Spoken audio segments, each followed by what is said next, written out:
Hello everyone, and welcome back to the OurSociety Experiment. In today's Making the Movement episode, we're going to pull some questions from the OurSociety Value Matching database and just discuss the questions. We'll consider multiple perspectives and we'll talk about why these questions are important and why we include them in our initial set of questions. Just as a reminder before we get into these questions, the OurSociety question database is designed to grow exponentially with our users. When you sign up for the OurSociety platform, you'll have the ability to submit questions to the database so to kind of keep it relevant to the times and allow the question database to grow as our national direction changes. The first statement we'll discuss comes from our law category. And that statement is, freedom of speech for the individual should have limitations. Now, when you are on the OurSociety platform, you'll have the opportunity to either strongly disagree up to strongly agree and then rate how important that question is to you. Now, that's a pretty controversial question. The freedom of speech is protected within our Bill of Rights. It's our first constitutional amendment. And the freedom of speech really is about your ability to criticize your government. We all know already that freedom of speech doesn't mean you're free to yell fire in a crowded movie theater because that's a social menace, essentially. So, why is this question? Why is this question in the database? Because I think many of us watching might say, well, of course, it shouldn't have limitations. That would defeat the purpose of free speech. But for the sake of discussion, let's consider the argument from the two different perspectives. Someone who would strongly agree that free speech should have limitations, because this is a topic in our national discussion today. And we'll also consider the alternate perspective of freedom of speech should not have limitations. And of course, there's always that middle ground, right? So it's kind of reimagining the way we deal with free speech. So the argument that free speech should have limitations is can be seen kind of from multiple perspectives, right? There's a more authoritarian position where you shouldn't be able to criticize the government, you shouldn't be able to criticize the president or elected officials, you shouldn't be able to criticize the military, so forth and so on. Using freedom of speech as a method of population control to kind of dictate the message and the ideas that can reach the general populace.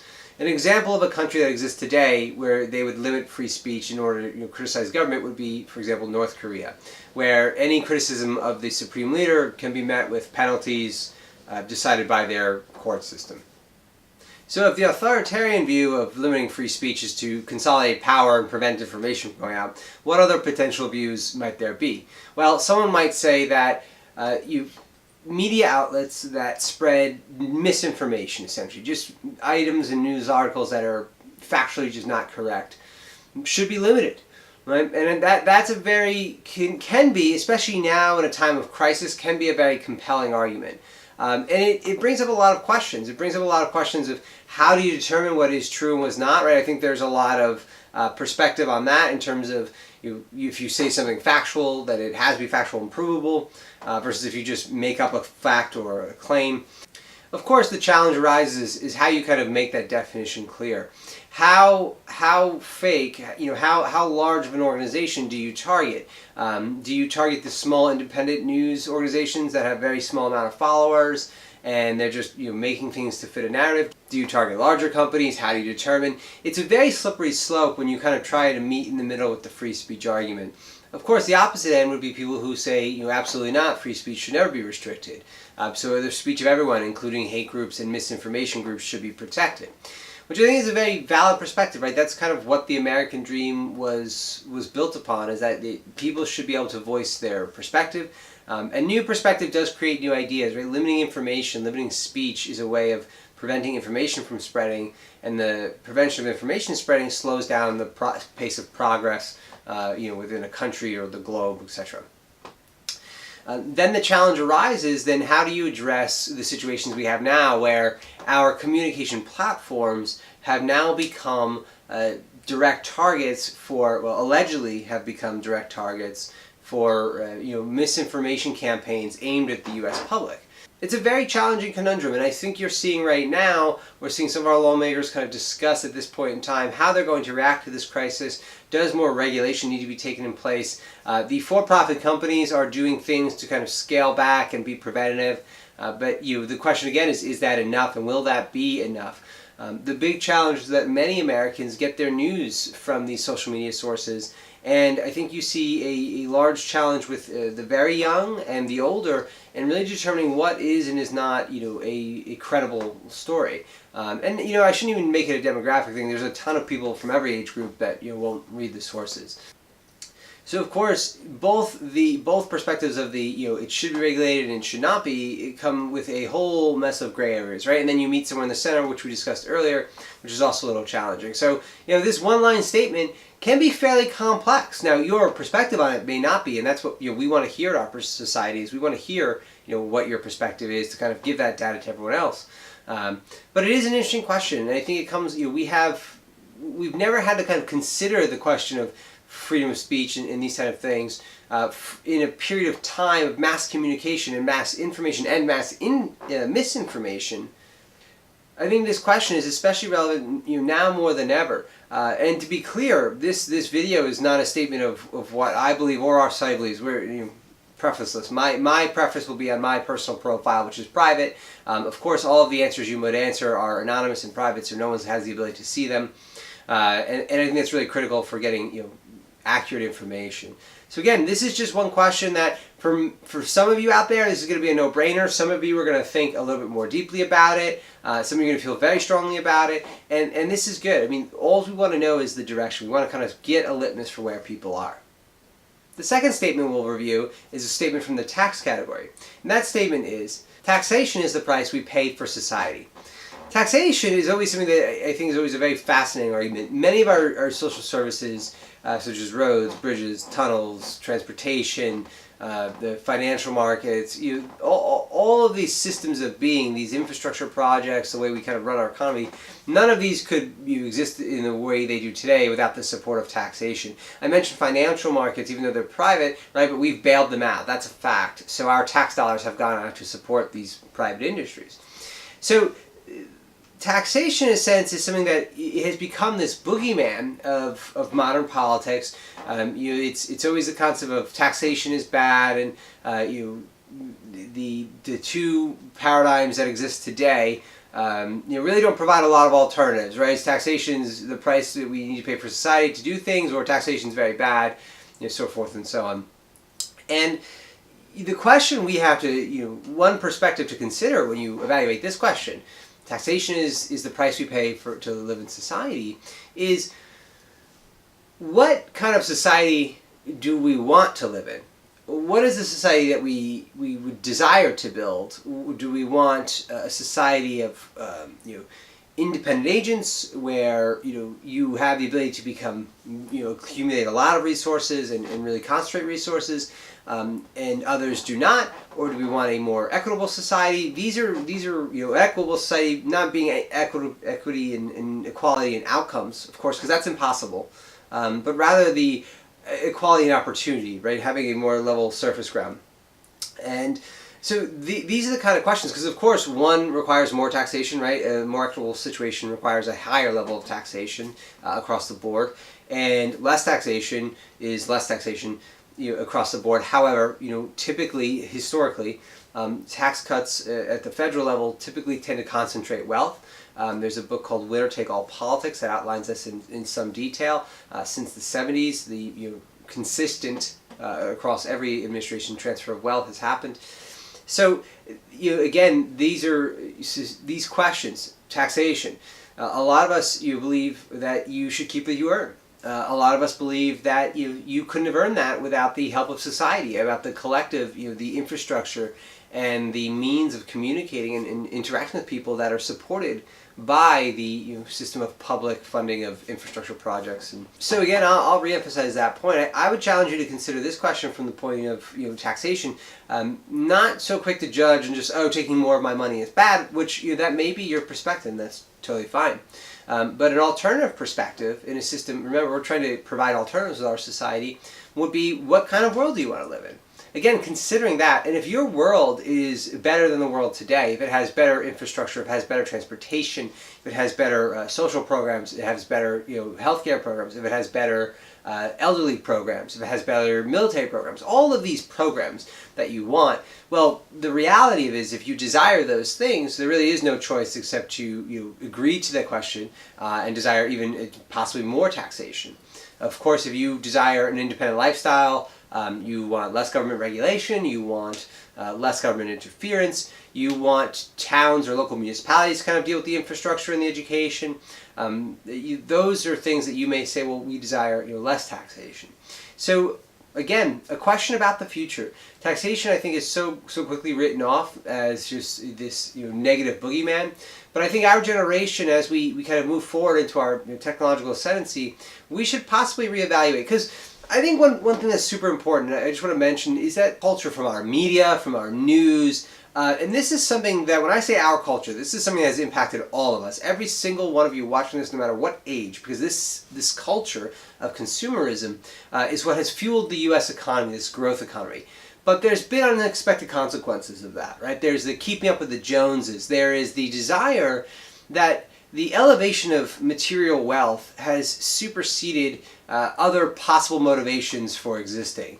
And many of us may choose to lead a life that is dictated by the amount of capital and maximizing our earnings, which is a fair and fine lifestyle to live. This is not a judgment on anyone's lifestyle. But the question I would present to you when you're watching this is that your lifestyle? Does that motivate you? Is your life about generating capital? Is that what you desire? If the answer is no, if that's not what you desire, then what would you be able to kind of deal with? And what kind of programs would you like to see? And what would you be willing to pay more for? This is an alternative perspective for you out there if you believe that. So if you have that alternative perspective, if that is not your main motivator, then do we want to continue to support social structures and social technologies that enhance that narrative? Right? Like that is a big part of the U.S., it's a big part of the American dream, and it's enabled incredible innovation and wealth. However, it certainly has stratified wealth. So the innovation and wealth has not been distributed amongst the labor. It's been distributed at, it's stayed in capital, for lack of a better term. Our third and final question for our discussion comes from our civil rights category. And that question is that gender identity should be added to the anti-discrimination laws.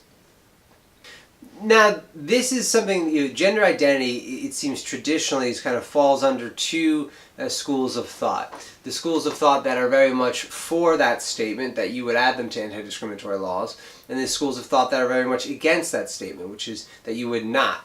Now, traditionally, historically, discriminatory practices are always on the losing side of history. If we could look at anything, from the civil rights movement to the U.S., women's suffrage in the U.S., we look at wars that have been fought over and genocides that have occurred.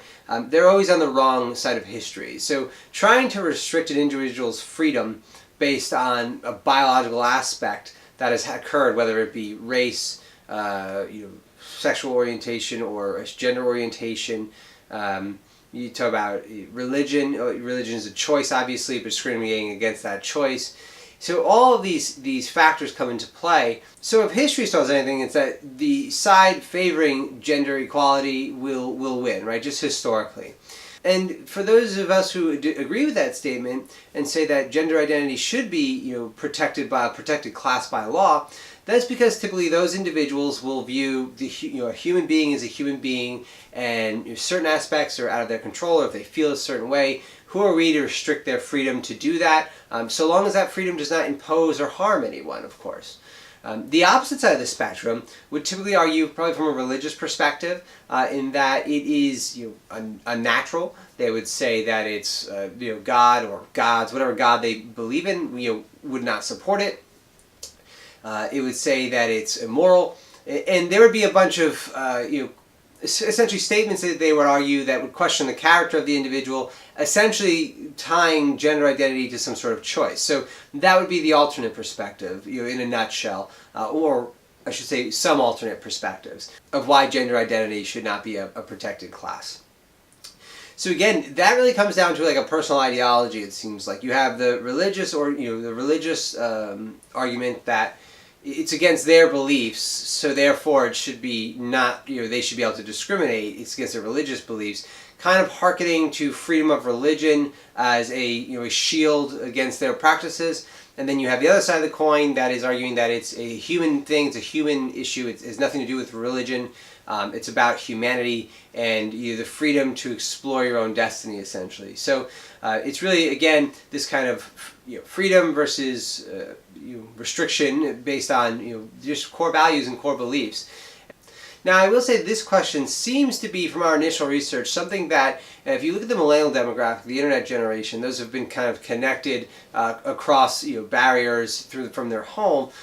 You see the trend very clearly being in favor of these type of laws, where the opposite is true on maybe older demographics or more rural demographics. So it's people are the sum of their observations and experiences, right? I think that's a really critical thing to understand.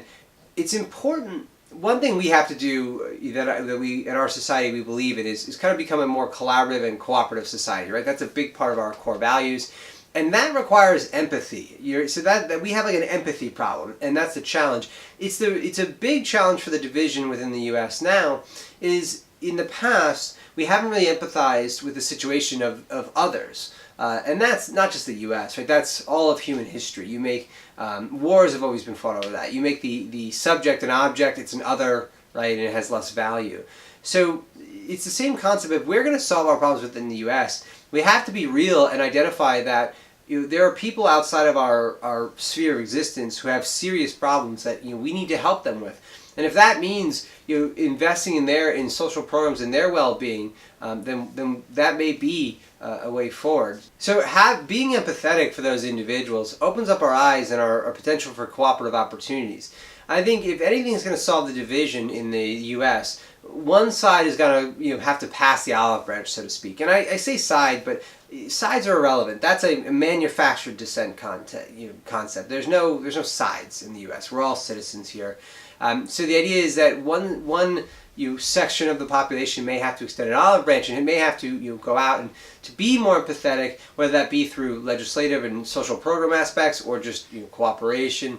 But at the end of the day, our society wants to use data to do that, right? To eliminate the need for one to kind of put themselves in a position of weakness, so to say, and just say we have this collective data and we should all use it. So we'll wrap that up there. These have just been kind of some brain space thoughts about some of the questions in the OurSociety value algorithms. So I hope you've taken the chance, if you haven't already, to sign up for an OurSociety account. If you haven't already, please take the time to sign up for your OurSociety account and start answering some value matching questions. Of course, we have a very limited number of candidates on the platform at this time. However, having a robust value profile for yourself will enable you to match better to candidates who do sign up in the future and the candidates who are using the platform right now. Thanks so much for joining us on this Making the Movement episode. We'll see you next time.